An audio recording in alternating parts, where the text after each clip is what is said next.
कृपया इस बात का ध्यान दें कि प्रोस्टेट ग्लैंड जो है वो पुरुषों में पाया जाने वाला एक खास ग्लैंड है और उस ग्लैंड में जब प्रॉब्लम क्रिएट होता है, उस ग्लैंड में अगर सूजन होती है, उसके आकार में वृद्धि होती है, तो बहुत तरह की प्रॉब्लम जो है वो धीरे धीरे होने लग जाती है। सबसे बेसिक प्रॉब्लम ये होता है कि आपको बार बार पेशाब आने की समस्या होने लगती है। वो समस्या जब थोड़ी सी बढ़ती है तो पेशाब लगे रहने के बावजूद आपका जो यूरिन है वो रुक रुक कर आता है, खुल करके नहीं होता है और जिससे कई बार दर्द की स्थिति बनती है। इसके अलावा जब बार बार आप टॉयलेट करने के लिए उठते हैं तो फिर क्या होता है, अनिद्रा की समस्या होती है और अनिद्रा की समस्या होने से, नींद नहीं पूरी होने से आपके तनाव बढ़ते हैं, बेचैनी बढ़ती है और धीरे धीरे सुस्ती आने लगती है, मन किसी भी काम में नहीं लगता है। ये सारे लक्षण हैं प्रोस्टेट के। और आज की वीडियो में बात करेंगे कि इस ग्लैंड में अगर थोड़ी सी प्रॉब्लम हो गई है तो उसको नेचुरल तरीके से कैसे ठीक करें। कुछ छोटे मोटे एक्सरसाइज करके उस जो बढ़े हुए साइज है प्रोस्टेट ग्लैंड का उसको कैसे कम करें जिससे कि हमारी ग्लैंड जो है वो पहले की तरह हो जाए नॉर्मल। तो चलिए, सबसे पहले आपको समझना है कि प्रोस्टेट ग्लैंड जो है वो हमारे पेल्विक रीजन में स्थित है।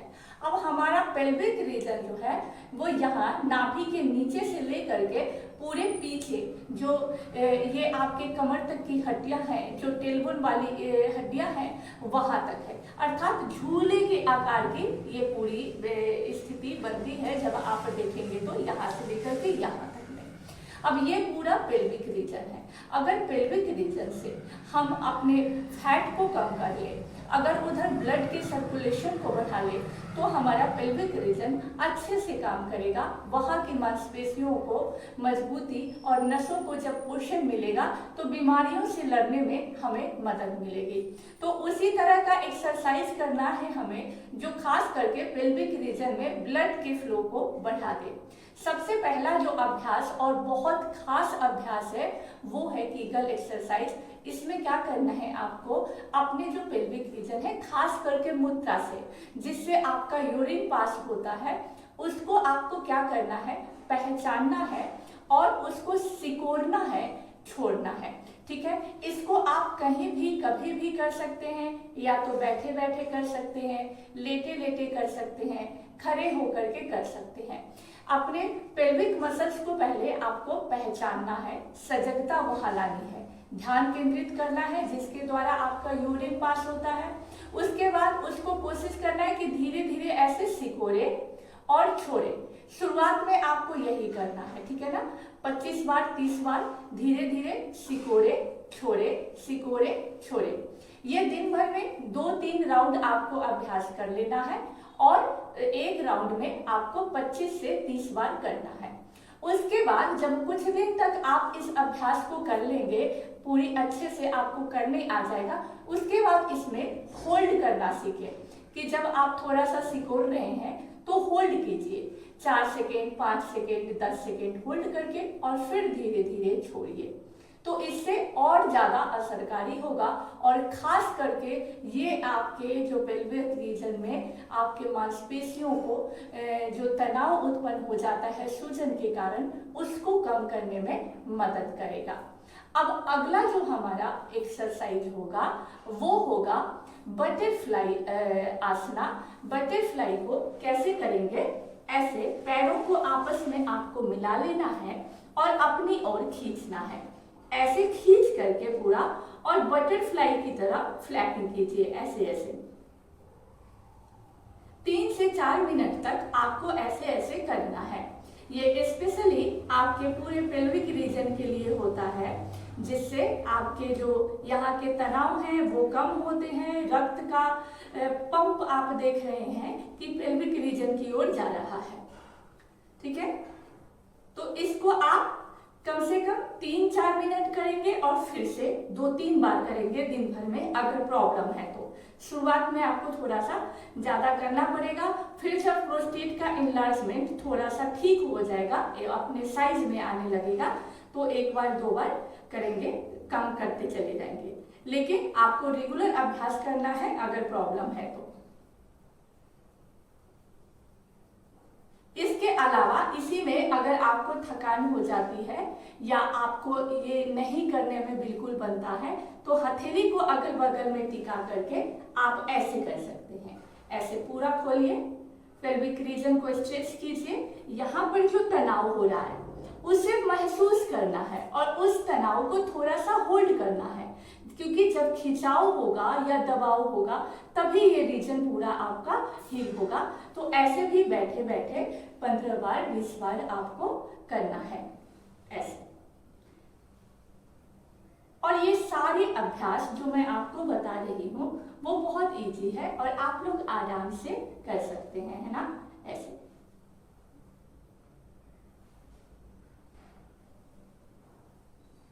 अगला अभ्यास होगा ऐसे वज्रासन में बैठ करके थोड़ी देर और मंडूक आसन करने का। अगर आप कुछ देर ऐसे बैठ पाए वज्रासन में तो बहुत बढ़िया होगा, क्योंकि वज्रासन में बैठने से आप देखते हैं कि एक तो पेल्विक रीजन की ओर ब्लड का फ्लो हो रहा है पूरे लोअर बॉडी की ओर, दूसरा आपकी जो पेट की अग्नि है ऐसे बैठने से तीव्र होती है और पेट की अग्नि जब तीव्र होती है तो भोजन को पचाने की जो क्षमता है उसमें बहुत अधिक वृद्धि होती है, मेटाबॉलिज्म में बहुत अधिक सुधार होता है। तो जब भोजन आपका अच्छे से पचता है तो कब्ज और गैस की समस्या नहीं होती है। अब आप कहेंगे कि कब्ज और गैस को मैं यहाँ क्यों रिलेट कर रही हूँ, तो आप नोटिस करिए कि जब भी आपको गैस की प्रॉब्लम बढ़ेगी, जब भी आपका पेट साफ नहीं रहेगा, कब्ज की प्रॉब्लम बढ़ेगी, तो आपका जो यूरिन से रिलेटेड प्रॉब्लम है वो बढ़ेगा। क्यों? क्योंकि जो गैस है या कब्ज है वो दबाव बनाएगा आपके उस ऑर्गन पर और उससे आपकी प्रॉब्लम उस समय और ज्यादा बढ़ी रहेगी। जब पेट खाली रहेगा, गैस नहीं रहेगा, कब्ज नहीं रहेगा, तो प्रॉब्लम आपके कम होंगे।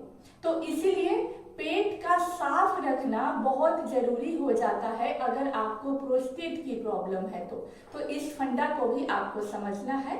कुछ देर ऐसे बैठना है, उसके बाद आपको ऐसे बैठे बैठे ही मंडूक आसन 3-4 बार कर लेना है। उसको करने के लिए आपको अंगूठे को अंदर करके मुट्ठी हल्के हाथों से बंद करके यहाँ नाभि के पास लगाना है, लंबी गहरी सांस भरना है, छोड़ते हुए धीरे धीरे धीरे धीरे ऐसे आना है।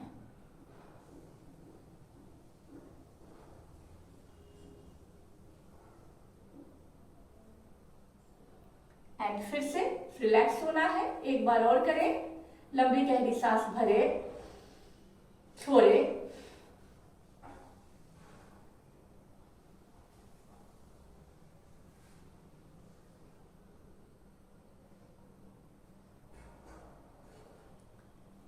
इससे आप देखेंगे कि डायरेक्ट ये हमारे पैंक्रियास पर दबाव डाल रहा है और पूरे प्रोस्टेट ग्लैंड के रीजन पर दबाव बना रहा है, जिससे इंसुलिन का सिक्रेशन बैलेंस होता है, ब्लड का फ्लो पेल्विक रीजन में बेहतर होता है और आपके पेल्विक रीजन हील होते हैं।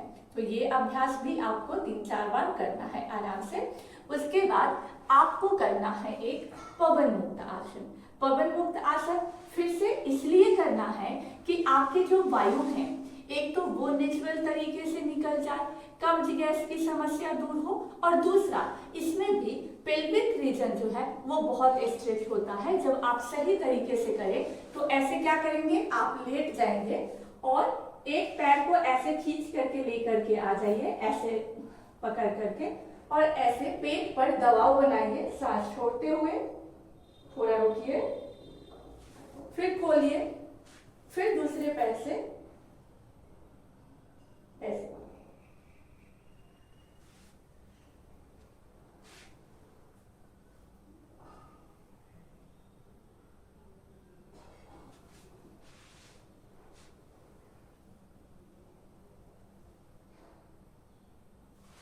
उसके बाद आप दोनों पैरों को एक साथ मिलाकर के भी इस अभ्यास को करेंगे।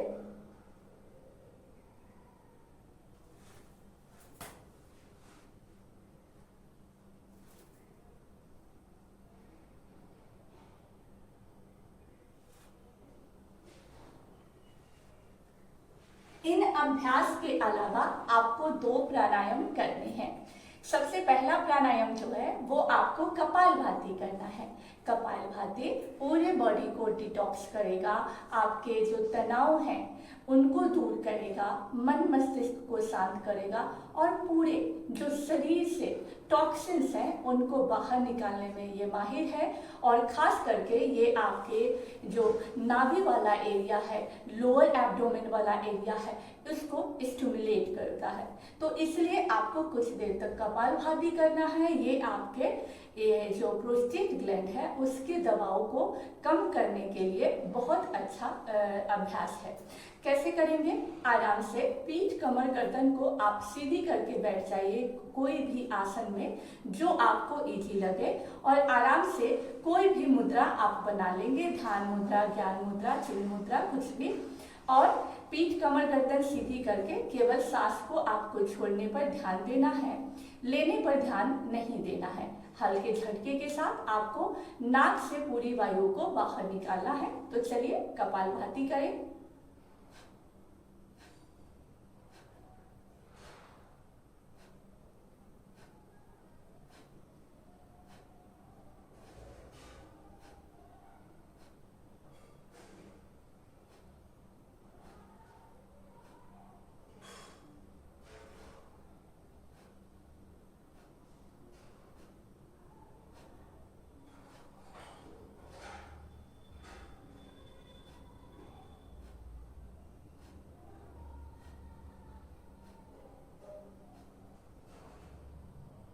रिलैक्स हो जाए। अब अगला जो प्राणायाम होगा हमारा वो होगा अनुलोम विलोम। अनुलोम विलोम को बहुत सजगता के साथ करेंगे। ये हमारा जो है वो शुरुआती लेवल का करेंगे, लंबी गहरी सांस भरेंगे और छोड़ेंगे। ठीक है। अनुलोम विलोम में एक चीज का ध्यान रखेंगे कि हमेशा दाहिने हाथ का यूज करें। ठीक है। अंगूठे के बगल वाली दोनों उंगलियों को मोड़ करके, और आपको क्या करना है, अंगूठे से दाहिने नाक को बंद करना है, बाएं से सांस भरना है, फिर बाएं को बंद करके लिए गए सांस को दाहिने से छोड़ना है, फिर दाहिने से भरना है और बाएं से छोड़ना है। ये हमारा एक चक्र कंप्लीट होता है।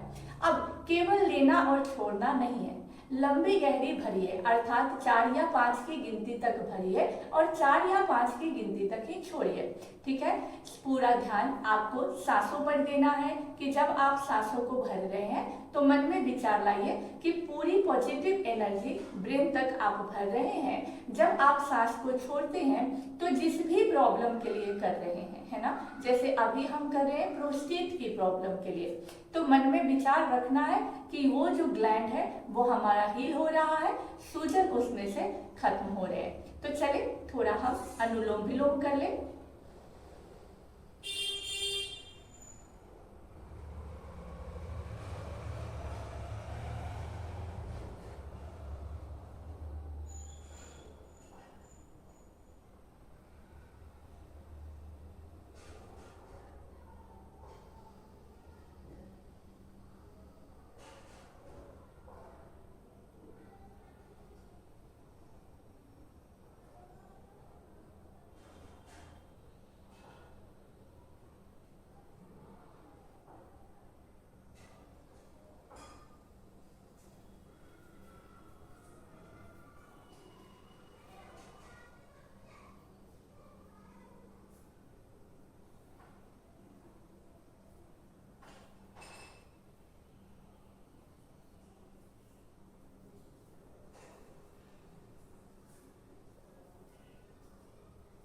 रिलैक्स हो जाइए।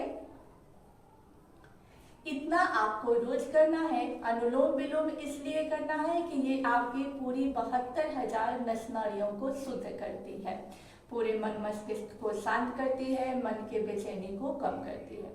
तो इसलिए आपको ये प्राणायाम भी करना है। और जो भी मैंने बताया है उसको अगर 10 मिनट 15 मिनट समय निकाल करके आप कर लें तो धीरे धीरे देखेंगे कि ये ऑर्गन हील होने लगा है। कभी भी नेचुरोपैथी में जाने से आपको घबराए नहीं, क्योंकि ये नेचुरल तरीका है आपको अपने आप को हील करने का। इन सब अभ्यास के या कुछ भी आयुर्वेदिक टिप्स आप यूज करते हैं तो कोई साइड इफेक्ट नहीं होते हैं, असर करता है लेकिन धीरे धीरे ही सही बहुत प्रभावी और परमानेंट इलाज होता है आपके, जब भी आप नेचर से जुड़ते हैं और ये आयुर्वेदिक और यौगिक क्रियाओं को जब करते हैं तो बहुत लाभ मिलता है। तो इसलिए बिलीव करें और रेगुलर अभ्यास करें। मेरी अनुरोध रहेगी कि कम से कम आप लोग 2-3 महीने लगातार इन सभी अभ्यास को कीजिए और फिर चेंजेस देखिए कि आपको कितना परिवर्तन आया है अपने आप में, मन कितना शांत हुआ है। इसके अलावा एक मैं और बात करना चाहूंगी आपको कि कभी भी प्रोस्टेट में आप देखते हैं कि प्रॉब्लम ही शुरू होती है कैसे, ज़्यादा आपको टॉयलेट आने की वजह से। तो कई लोग ऐसे करते हैं, जैसे सेंटर पर मिलते हैं तो इसलिए मेरे ध्यान में आया कि मैं बताऊं आपको। कई लोग ऐसे होते हैं कि डर के मारे आप लोग पानी पीना जो है वो कम कर देते हैं। ऐसी गलती अगर आप करेंगे तो प्रोस्टेट के साथ साथ बॉडी में टॉक्सिन्स की मात्रा में वृद्धि होने लगेगी और कभी आपका या तो यूरिक एसिड बढ़े रहेगा या शरीर में टॉक्सिन्स जमा होते होते अर्थराइटिस की प्रॉब्लम होने लगेगी। तो इसलिए इस चीज को ख्याल रखें कि पानी जो है वो नेचुरल तरीके से आपके बॉडी को क्लीन करता है। आपके शरीर में जमी गंदगी को बाहर निकालने का एक नेचुरल प्रोसेस है। तो पानी पीना कभी भी कम नहीं करिए।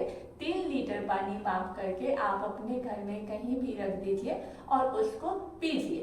3 लीटर से कम पानी आप गुरुजनों को मेरे अनुरोध है कि नहीं पिए। 3 लीटर पानी जरूर पिए, लेकिन एक चीज का ध्यान रखें कि शाम के समय में जैसे 5 बजे के बाद लिक्विड चीजों का सेवन बिल्कुल कम कर दीजिए, क्योंकि शाम के बाद अगर लिक्विड चीजों का सेवन ज्यादा करेंगे तो फिर रात में आपको बार बार उठना पड़ेगा। पर दिन भर खूब मात्रा में आप पानी पीजिए। 5-6 बजे के बाद लिक्विड थोड़ा सा कम कर दीजिए। अब नेक्स्ट वीडियो जो है वो मैं आपके खान पान से रिलेटेड लेकर के आऊंगी। आप बताएंगे कि क्या आपको ये वीडियो चाहिए कि प्रोस्टेट में क्या खाना है क्या नहीं खाना है, कौन सी फल कौन सी सब्जियां आपके लिए लाभकारी है और कौन सी फल सब्जियां आपको नहीं खानी है। तो मैं एक सर्टिफाइड काया योगी हूँ, योग और आयुर्वेद का सूक्ष्म नॉलेज रखती हूँ और जो नॉलेज है किताबों के द्वारा वो आप लोगों के साथ शेयर करती हूँ। राधे राधे, जय श्री कृष्णा।